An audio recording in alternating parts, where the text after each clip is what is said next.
Et on va revenir sur la décision surprise de la Bank of Japan vendredi, qui a décidé donc d'assouplir davantage sa politique monétaire en augmentant son programme de rachat d'actifs.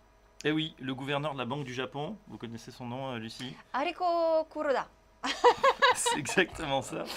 A annoncé donc à la surprise générale ce vendredi 31 octobre augmenter son objectif d'aide économique, le quantitative easing, est prévu d'injecter désormais 583 milliards d'euros, donc convertis, dans l'économie du pays. C'est beaucoup plus que la limite prévue jusqu'ici qui était à 500 milliards. Alors en yens, ça fait quoi? On passe de 80 000 milliards de yens d'injection au lieu de 60 à 70 000 initialement prévus.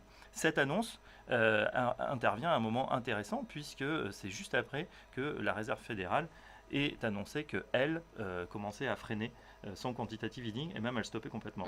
Alors justement, expliquez-nous un petit peu pourquoi est-ce que ça intervient pile à l'inverse de la décision de la Fed d'arrêter sa politique d'assouplissement monétaire. Eh bien, même cause, mêmes effets. La Fed arrête son programme de quantitative easing parce que l'économie repart. Au contraire, au Japon, l'économie patine. Le produit intérieur brut, le PIB a plongé au deuxième trimestre, avril à juin, de 1,8%.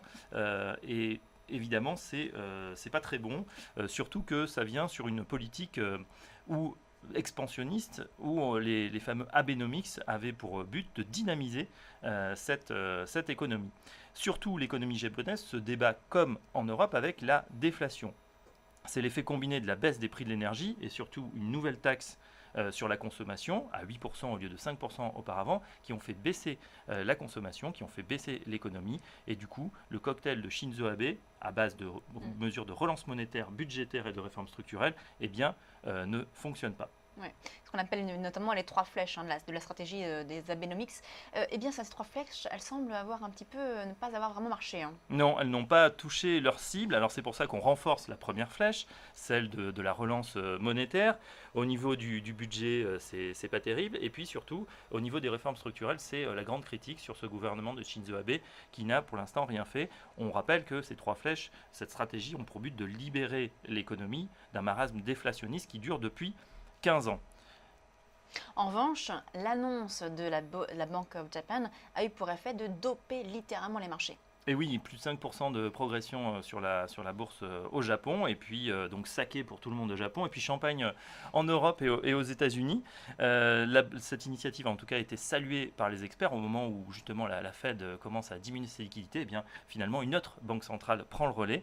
Les marchés boursiers ont applaudi ce geste. Le Nikkei, donc les 225 valeurs vedettes de l'indice japonais, ont franchi la barre des 16 000 points, donc plus 4,83% également, et le billet vert également s'est envolé par rapport à la monnaie japonaise, repassant le cap des 110 yens, ce qui évidemment baisse de la monnaie, amélioration de la compétitivité, en tout cas on le souhaite. Reste à savoir si cet effet d'annonce va suffire.